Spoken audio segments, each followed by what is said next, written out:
Man, this sure is a nice closet. If only there was a secret entry into a YouTube studio underneath the house. Well, that was easy. Winning.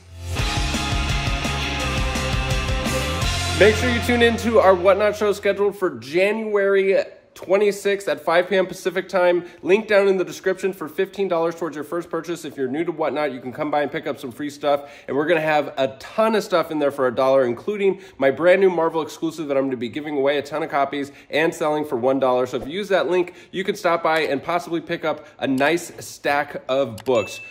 Details to follow. Enjoy the video. So here we are 4 months later. This was one of those construction projects where they said, oh, we'll have it done in 2 weeks. And here we are 4 months later, it's finally done. This was a custom build.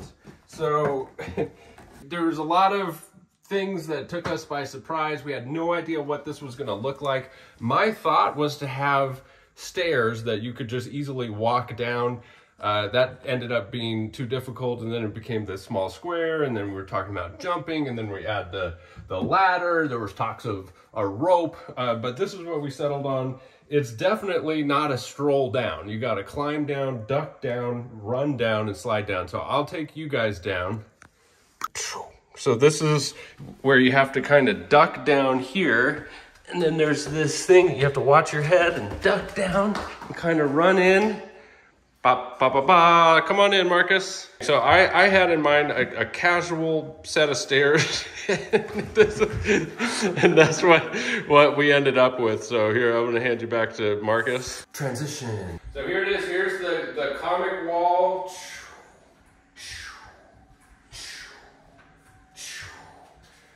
Oh man, finally. We'll go over the books here in just a sec, but I do want to start with this. This is the latest statue acquisition, Gray Hulk from XM Prime.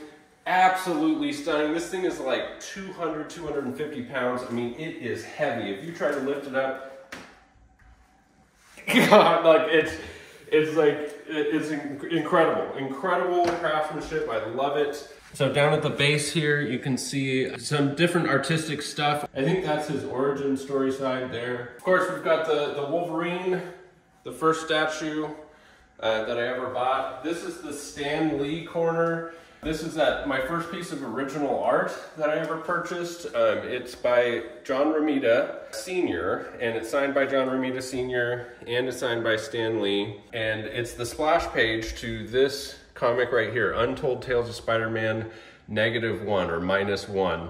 So I got a raw copy there, and then this book is only like a few dollars, so I folded over the front cover of this copy to see this is what the actual splash page looks like. Really pleased with the way that came out.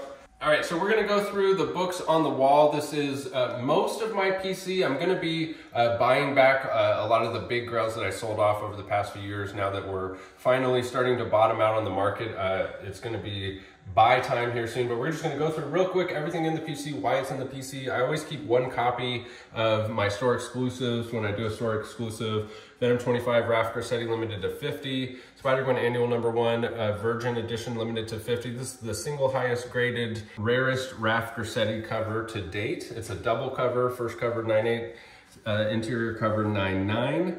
This one is really special, Edge of Spider-Verse #1. This is numbered by CGC #1 of 250, Gem Mint 10. The Virgin edition of this was a 1 of 1. I need to go check and see if that book is sold at all publicly. I'm not sure if it has or not, but there is a 1 of 1 Virgin Mirka and Dolfo for that book. Some of these Killing the Children 21, #1 of 75, Gem Mint 10. This is the foil edition. World Tree #1, #1 of 100, Gem Mint 10, Tyler Kirk and Bryce Comics exclusive. I think it's the rarest World Tree variant that there is. Vanish #1, 9.9 Virgin by Raphael Albuquerque and a 9.9. Amazing Spider-Man Gang War, First Strike, Gem Mint 10 Virgin. Highest graded, rarest Marvel Ivantow variant to date. Miles Morales, that gorgeous Inhyuk Lee. I got no 9.9s on that, so 9.8 was the highest. I saw the census, somebody else got a 9.9, but not me. We Live Volume 2, Number 1. There's a black and white edition of this by Johnny Desjardins. These are the metal covers, signed and sketched by Johnny. These are a couple of my favorite collectibles in my collection. It says smash, like, subscribe with a zombified version of Bry on the cover. First appearance of Jessica Jones, signed by Stan Lee. This is the first slab I ever bought, was the Walking Dead 100, so that's why I kept this one, the Chromium edition. Down here we have this super rare Brazil Free Comic Book Day edition with a signed and sketched by Werther Dell'Edera.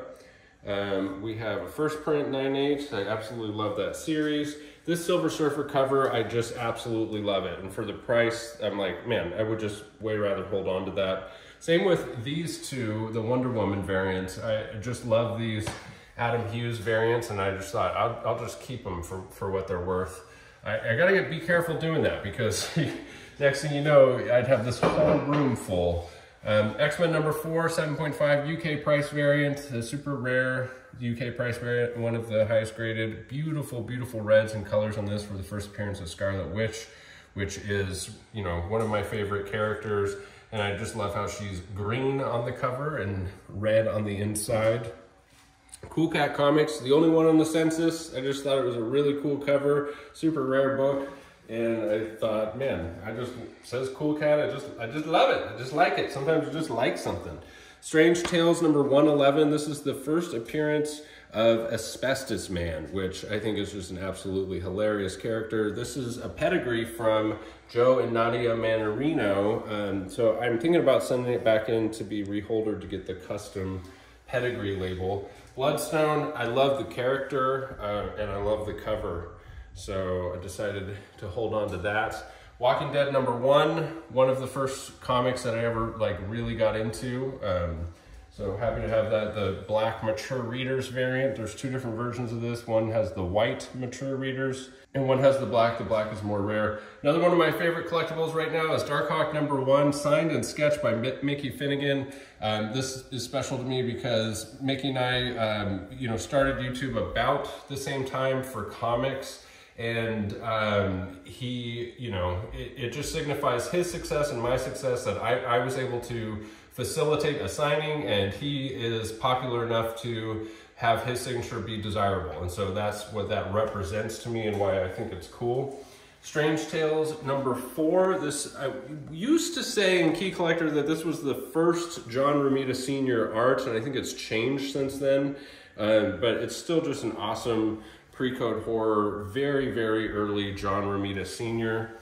Iron Fist, Marvel Premiere 15, 9.6, signed by Stan Lee. I overpaid for this, and this was one where I was just like, man, I can't capitulate. I'm just gonna hold on to it. I paid so much for it, why sell it and take a loss? So just keep it. Uncanny X-Men 195 newsstand edition. Something about Wolverine holding a child, about to impale the child. I'm a dad, and sometimes I'm just think about that cover with Wolverine, and then I don't have to do that. I just let Wolverine do it. Quivers number 1, the first published work by Brian Michael Bendis, and I think it's the only one on the census. It was when I got it graded myself. I bought a whole bunch of raw copies and was able to get one. 9.8. Camera Comics number 3, 5.5 white pages. Awesome war Nazi cover with the woman knocking the Nazi out with the camera. Just absolutely cool. But just cool factor on that one. Hero for Hire number 2, the second appearance of Luke Cage on a 9.8. I like the character, and I just haven't been able to find a high grade copy of issue number 1, and I'm happy to own a 9.8 of number 2. Tales to Astonish 27 and 28. So 27 over here is the first appearance of Ant-Man. And I got this in a collection raw for 28. And I just thought it was so interesting, that they tried this character with Ant-Man. He drinks the vial and becomes Ant-Man. And then they tried it again for Gorilla Man. And Gorilla Man just did not work. And Ant-Man did. So just the fact that what they were trying so many times, I just thought it was just really interesting that Ant-Man worked and all these other things that they tried didn't. One of my favorite Scarlet Witch variants, the David Nakayama 1 of 50 Infinity cover. Pocket Guide to China is a very, very interesting book. It has a comic book strip on the inside. And so this was distributed to military personnel going to China. And it's very racist, and it's very, I mean, it was a sign of the times. At the time, it wasn't. And so it's historically significant, and it bridges the gap between World War II, which, you know, I'm interested in, and collectibles and comics. So it's just kind of like the perfect collectible for me. One of the highest graded copies of that out there. Fantastic Four number 82, just a beautiful Jack Kirby cover in a 9.6. And Nova number 1, this was the one that I submitted 5 times until I got the 9.8, and my friend Hugh over in Canada did the pressing to finally get it there, and so it's just a special book to me. I just love this cover, Iron Man 282, and that's why I kept the second print of Punisher 218. Just love those covers.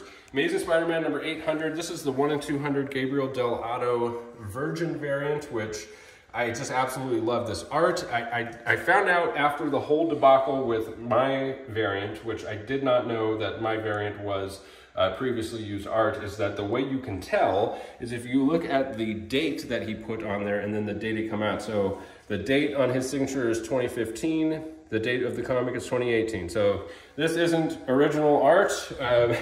It's been previously used before. I didn't know that's how you figure that out. He's reached out to me and said that he doesn't see a problem with it. He's done it dozens and dozens of times before my variant, and he's done it dozens of times after my variant, and yet nobody talks about the ones after, but I'm the evil mastermind in that one. We got SpiderGwen over here.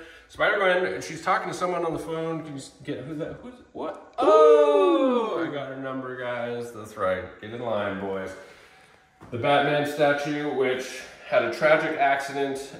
Recently a Tinder date came over, and there used to be a big billow of smoke that was on there, and I said, hey, be careful with that, because she wanted to get a selfie with the Batman, and she was like, I don't need to be careful, and shatters the whole thing, and she goes, well, that wasn't sturdy at all. And I said, yeah, that's why I said be careful. That's the tragic story here of the Batman. Needless to say, I did not see her again.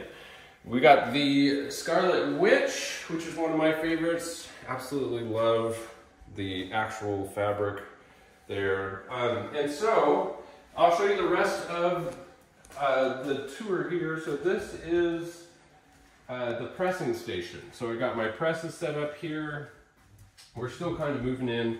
I'm gonna probably bulk all this stuff out. This is like back stock, and I'm ready to be done moving it around and stuff. So I'm probably gonna bulk all this out. If you follow the shop or the channel at all, you know that we do those bulk boxes, which are a pretty cool opportunity for retailers. We got some back stock, back issues here, and more storage area here versus shipping supplies and things like that.